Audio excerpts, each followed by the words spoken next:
El padrino del gangster rap. Eazy fue una figura importante en los inicios del gangster rap, subgénero que más adelante dominaría el hip hop. Y al igual que muchos otros íconos del hip hop, la vida de Eric Wright, más allá de ser una estrella del rap, los acuerdos discográficos y las fiestas, estuvo marcada por las dificultades, la violencia, el crimen y por desgracia la muerte. Nacido como Eric Lynn Wright el 7 de septiembre de 1964. Hijo del trabajador postal Richard Wright y de la administradora de la escuela primaria Kathy Wright.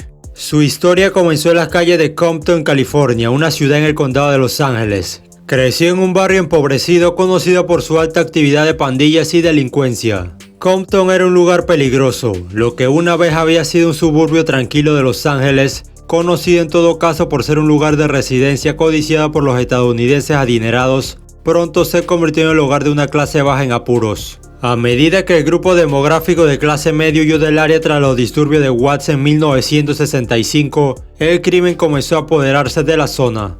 Compton se vio afectada por guerra de pandillas, específicamente entre los Crips y los Bloods, un comercio de droga floreciente y una fuerza policial cuyo enfoque era excesivamente severo. Este fue el mundo en el que nació y creció Eric Wright. Eric asistiría a la escuela durante algunos años hasta que la abandonó en secundaria. La vida fuera de la escuela era dura, por lo que se las arregló vendiendo drogas. Eric se convirtió en un traficante de drogas, no solo para obtener dinero, sino también para sobrevivir en las peligrosas calles de Compton. Posteriormente introdujo a su primo a trabajar con él y ambos ganaron mucho dinero. Y no solo eso, sino que también Eric, a pesar de su baja estatura, se ganó el respeto de muchos en el vecindario. Era un afiliado a la pandilla Kelly Park Compton Crips de su vecindario.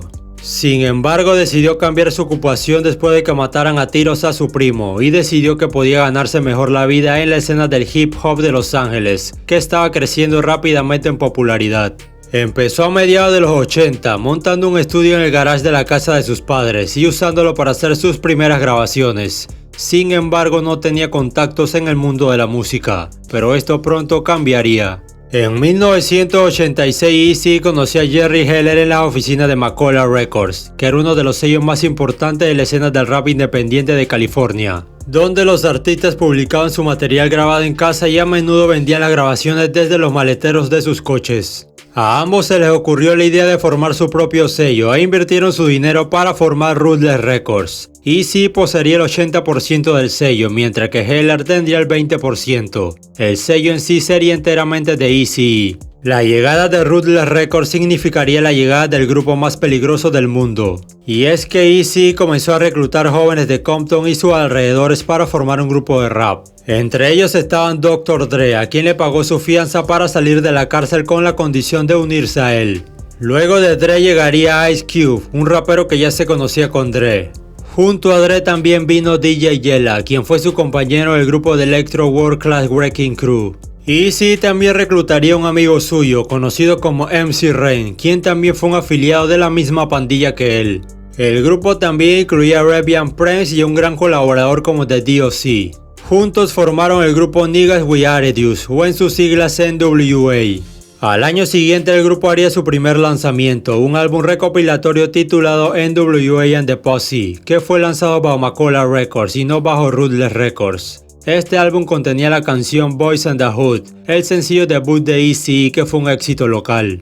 La canción fue escrita por Ice Cube y producida por Dr. Dre con ayuda de DJ Yella y Arabian Prince. Al principio Eazy se negó a grabar la canción al no ser un MC, pero fue convencido por Dre. Sin embargo, tuvo que ser grabada línea por línea durante días por la falta de habilidades de rap de Eazy. Aún así aportó una voz única y distintiva.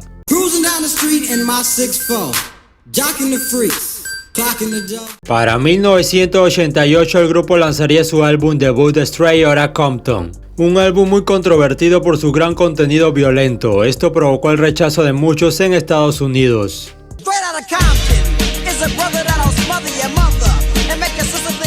La infamia del grupo creció más cuando el FBI escribió una carta al grupo sobre la letra de la canción Fuck the Police, expresando su desaprobación y argumentando que la canción expresaba una imagen errónea sobre la policía.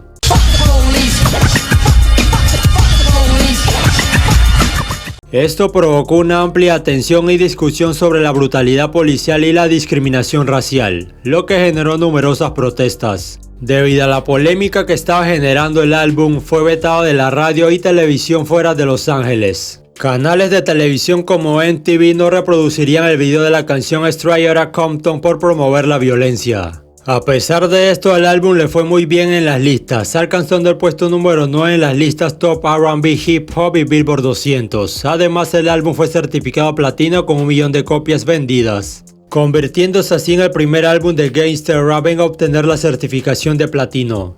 3 meses después del álbum debut de NWA, Eazy aprovecharía la fama creada para lanzar su álbum debut Eazy Does It, un álbum que giraba en torno al estilo de vida de los gangsters de su ciudad natal Compton. El álbum se convirtió en un éxito a pesar de recibir poca promoción en radio y televisión, pero sí contó con el apoyo underground de Los Ángeles. Alcanzó el puesto número 41 en el Billboard 200 y fue certificado platino por 1 millón de copias vendidas. Fue escrito en gran parte por MC Ren junto a Ice Cube y The D.O.C. y contó con la producción de Dr. Dre y DJ Yella. Contenía los sencillos Eazy Does It, We Want Eazy y Easier Said Than Done.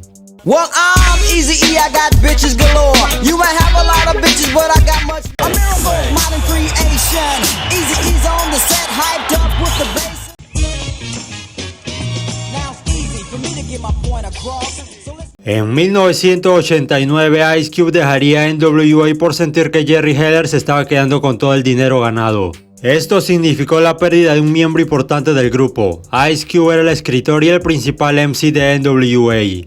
La forma en la que salió Ice Cube provocaría un beef entre NWA y Ice Cube los siguientes años. A pesar de la partida de Cube, NWA continuó lanzando música y en 1990 lanzaron el EP 100 Miles and Running, y a diferencia de su polémico álbum debut, este EP sí fue reproducido en la radio y televisión. Este fue el primer proyecto de NWA sin Ice Cube y también sin Arabian Prince, quien se fue poco antes que Cube por las mismas razones: el mal manejo financiero de Jerry Heller. El EP obtuvo ventas de oro por más de 500,000 copias vendidas. Posteriormente fue certificado platino con más de 1 millón de copias vendidas. Este EP contenía las canciones 100 Miles and Running y Real Niggas, que iniciarían la disputa con Ice Cube.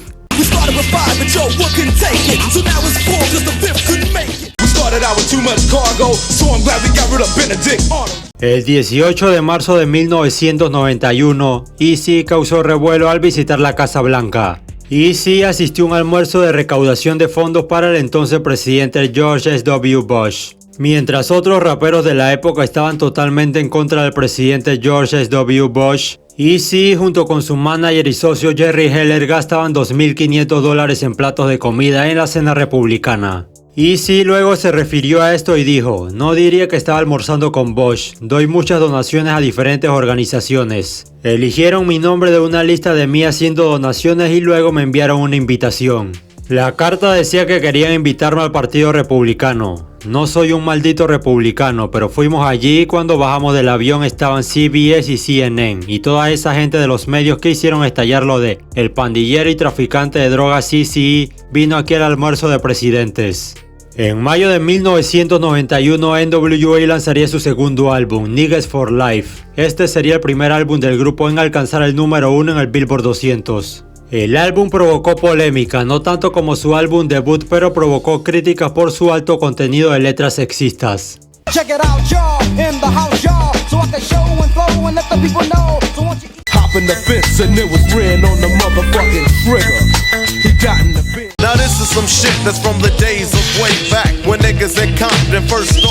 En octubre de 1991, Ice Cube respondería a los ataques de NWA con el diss No Vaseline. En ella, Cube ataca a cada uno de los miembros de NWA, así como a Jerry Heller. Cube también aprovechó los eventos recientes de Eazy para dejarle un mensaje.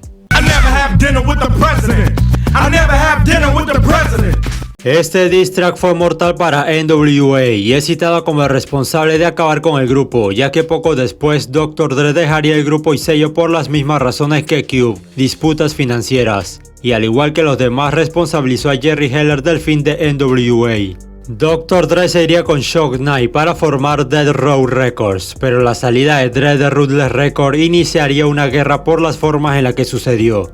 Y es que Dre le tendió una trampa a Eazy-E, citándolo para hablar con él, pero Eazy-E fue sin saber que el que lo estaría esperando era Shock Knight y no Dre. Allí Shock logró lo que buscaba y se llevó no solo a Dre, sino que también se llevó a The DOC y a Michelle a través de intimidación y amenazas, obligando a Eazy-E a firmar. Pero Eazy-E fue astuto e hizo una firma falsa que le permitiría cobrar comisiones con los futuros trabajos de Dr. Dre. Después del fin de NWA, Eazy se enfocaría en su carrera en solitario, así como en los artistas de Ruthless Records y contratando nuevos artistas. En diciembre de 1992 lanzaría su primer EP titulado 5150 Home for the Sec, que alcanzó el puesto 70 en el Billboard 200 y el 15 en los mejores álbumes de R&B Hip Hop. El EP fue certificado oro y posteriormente certificado platino. Contenía el sencillo Only If You Want It, que fue producido por Naughty by Nature, y también las canciones Neighborhood Sniper y Merry Motherfucking Xmas, una canción navideña al muy estilo Eazy-E.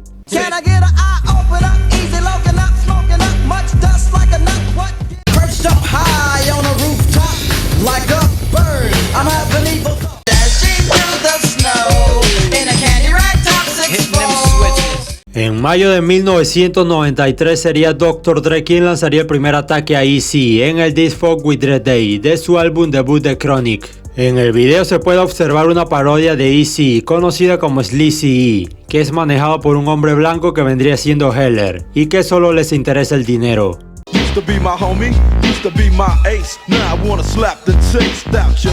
Eazy le respondería a Dr. Dre en octubre de 1993 cuando lanzó su segundo EP, It's On, Dr. Dre 187 on Killa. El EP contenía 8 canciones, 5 de las cuales contenían ataques a Dr. Dre, pero las que más sobresalieron fueron It's On y el mortal Real Motherfucking G's.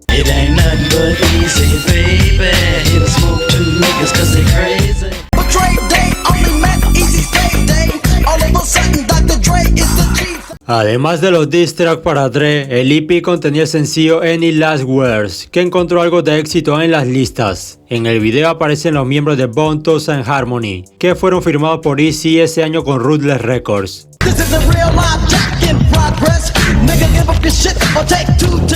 El EP fue un gran éxito, vendió 110,000 copias en su primera semana y alcanzó el puesto número 5 en el Billboard 200, así como el número 1 en la lista Top R&B Hip Hop Albums, y fue certificado platino con más de 2 millones de copias vendidas. Para 1994, Eazy hizo de mentor y productor ejecutivo de Bone Thugs and Harmony en su EP debut Creeping on a Come Up, además de aparecer en la canción For the Love of Money.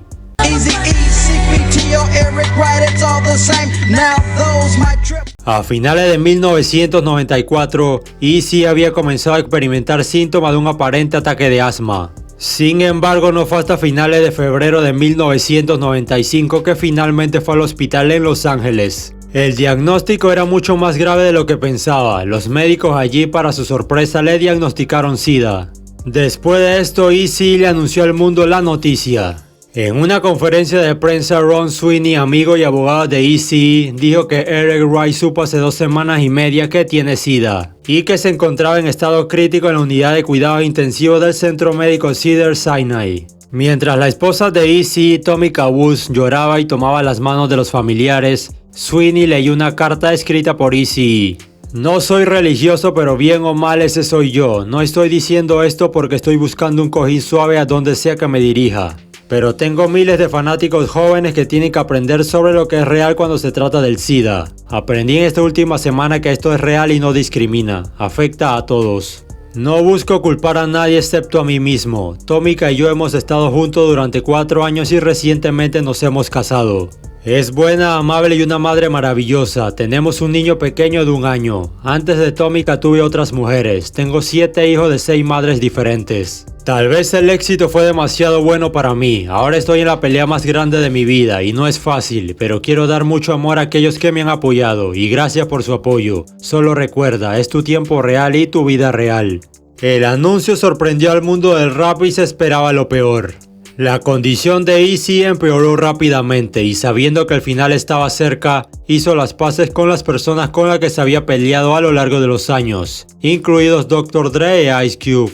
Lamentablemente, solo unas semanas después, el 26 de marzo de 1995, la enfermedad cobró la vida de Eazy-E. Falleció a la edad de 30 años. Fue declarado oficialmente muerto por complicaciones relacionadas con el SIDA, específicamente neumonía. Eazy fue enterrado el 7 de abril de 1995 en Rose Hill Memorial Park en Whittier, California. Más de 3.000 personas asistieron a su funeral, incluidos Jerry Heller y DJ Yella. Fue enterrado en un ataúd de oro y vestía una camisa de franela, jean y su icónica gorra Compton.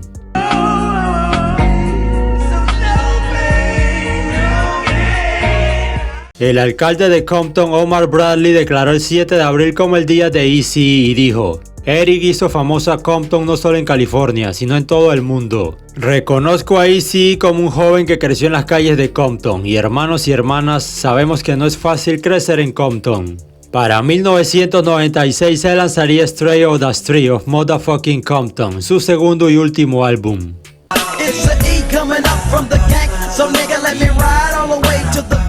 Ya han pasado casi 3 décadas desde la muerte de Eric Eazy Wright y sigue siendo uno de los raperos más controvertidos de la historia. A pesar de estar sumido en la controversia, el legado de Eazy sigue siendo enorme. El llamado padrino del gangster rap remodeló el rap, comenzando con NWA. El público amaba y odiaba a Eazy, con letras extremadamente violentas y misóginas que generaban críticas. Pero sin Eazy, el mundo del rap podría haber sido sustancialmente diferente hoy. Eazy fue un visionario. Es posible que nunca hubiéramos oído hablar de raperos como Dr. Dre e Ice Cube, o tal vez no se hubieran convertido en lo que son sin Eazy, y la trayectoria del gangster rap habría sido completamente diferente. Antes de Bad Boy o Death Row estaba Ruthless Records de Eazy. Ruthless ayudó a dar forma al modelo y sirvió de ejemplo para futuros empresarios en la cultura hip hop. La vida de Eazy pudo haber sido corta, pero su legado es trascendental.